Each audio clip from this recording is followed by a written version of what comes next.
नमस्ते friends, gardening with वंदना में आपका स्वागत है। आज मैं आपको अडेनियम दिखाऊंगी और अडेनियम में क्या फर्टिलाइज़र देंगे और ये सितंबर का जो महीना है इसमें क्या क्या काम करने वाले हैं हम इसके बारे में बताऊंगी।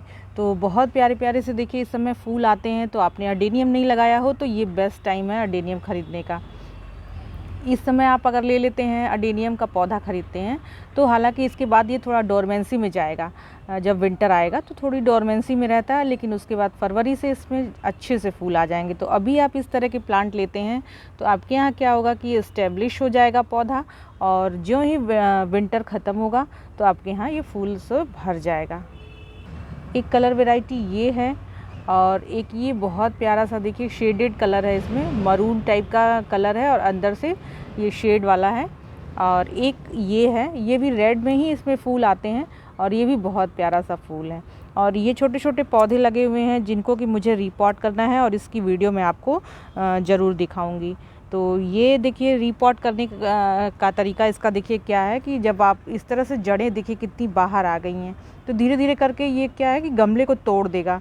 तो इसलिए अगर ये मिट्टी का गमला रहता तो अब तक टूट गया होता, क्योंकि बहुत मोटी जड़ें इसकी देखिए बाहर आ गई हैं। तो इसे मैं रिपोर्ट करूँगी तो उस पर भी वीडियो ज़रूर आएगी।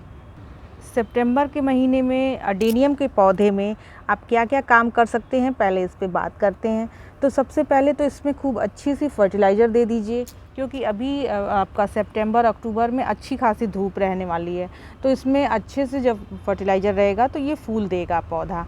इस समय आप अपने प्लांट की प्रूनिंग भी कर सकते हैं। ये महीना सितंबर का जो महीना होता है वो प्रूनिंग के लिए भी अडेनियम के पौधे के लिए बहुत बेस्ट रहता है। तो प्रूनिंग कर देने पे फूल तो नहीं आएंगे, जैसे बहुत ओवर ग्रोन हो चुका है अगर पौधा, ये जो ये इसकी ब्रांचेज होती हैं कभी कभी बहुत लंबी लंबी सी हो जाती हैं। हालांकि अभी मेरे प्लांट में ऐसी लंबी ब्रांचेज नहीं है।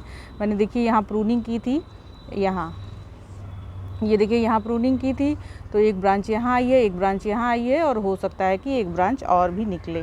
तो इस तरह से जब प्रूनिंग हो जाती है तो प्लांट बिल्कुल देखिए घना हो जाता है। यहाँ से मैंने देखिए प्रूनिंग की थी, ये देखिए यहाँ से प्रूनिंग की थी, तो ये देखिए एक साथ बहुत ढेर सारी ब्रांचेज आई हैं इसमें 4-6 ब्रांच आई हैं एक साथ। तो प्रूनिंग करते हैं तो पौधा घना होता है, वरना बस एक ब्रांच लगती है और उस पर एक फूल आएगा और फिर उसके बाद फूल ख़त्म हो जाएगा। तो जितनी ज़्यादा ब्रांचेज होंगी उतनी ज़्यादा फूल आएंगे। तो सितंबर के महीने में अगर ओवर ग्रोन हो रहा है तो आप इस समय अपने पौधे को अच्छे से कटिंग करिए और उस कटिंग को आप लगा लीजिए, या ग्राफ्टिंग का भी ये बहुत अच्छा टाइम होता है। तो इस समय आप ग्राफ्टिंग भी कर सकते हैं। सितंबर अक्टूबर के महीने में हल्की विंटर जब रहती है, बहुत तेज़ धूप नहीं रहती है, तो आप ग्राफ्टिंग भी कर सकते हैं। तो जब प्रूनिंग करें तो आप इसके जो ये स्टेम होती है, स्टेम ग्राफ्टिंग आप कर सकते हैं।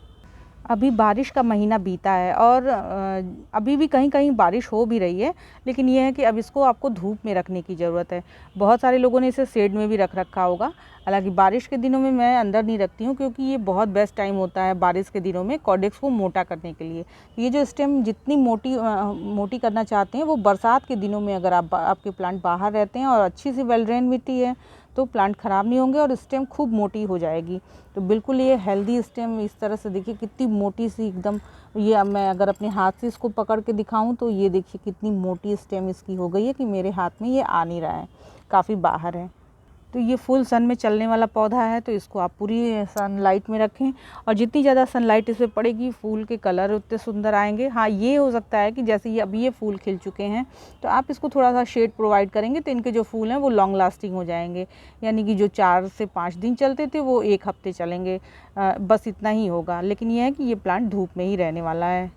अब हम बात करते हैं इसमें देने वाले फर्टिलाइज़र की। तो प्रूनिंग जब भी आप करें अपने प्लांट को फर्टिलाइज़ ज़रूर करें, और वैसे भी जब प्लांट बहुत ज़्यादा फूल देता है तो उसको फर्टिलाइज़र की ज़रूरत हमेशा होती ही रहती है। तो आप बदल बदल के भी फर्टिलाइज़र दे सकते हैं। तो इनको क्या क्या पसंद है फर्टिलाइज़र और क्या मैं आज देने वाली हूँ उसको भी बताती हूँ।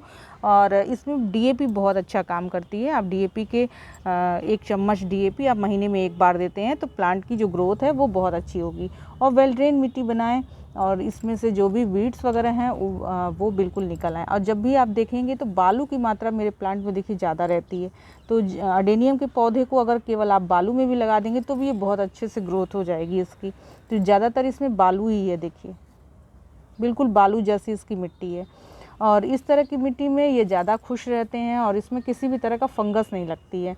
तो आप अगर कोई फंगस का आपको डर है कि आपके प्लांट में पानी रुक सकता है या फंगस लग सकती है या ऐसा महसूस हो रहा है कि कुछ दिक्कत हो रही है प्लांट में, तो आप 1 चम्मच फंजीसाइड पाउडर कोई भी आप ले लें, जिसमें कि साफ़ मैं अक्सर करके इस्तेमाल करती हूँ, तो आप साफ़ ले सकते हैं और उसको आप 1 चम्मच 1 लीटर पानी में घोल करके और सारे प्लांट में दे देंगे, तो किसी भी तरह का ये कोडेक्स ख़राब होने की जो दिक्कतें हैं वो नहीं आएंगी।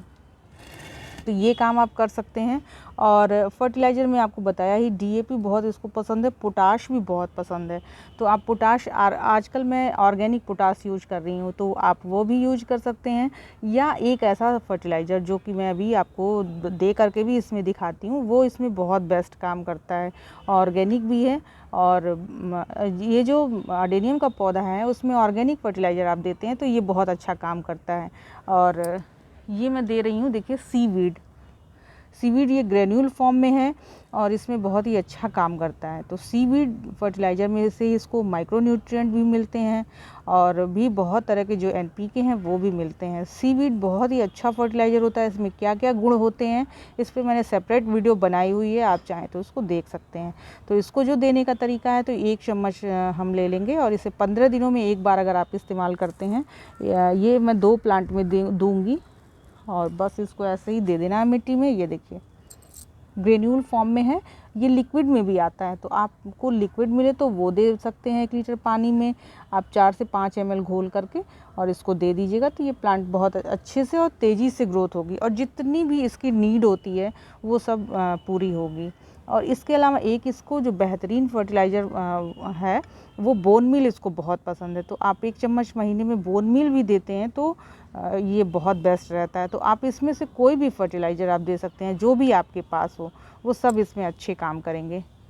फर्टिलाइज़र देने का जो तरीका होता है वो ऐसा हार्ड एंड फास्ट रूल कोई नहीं है।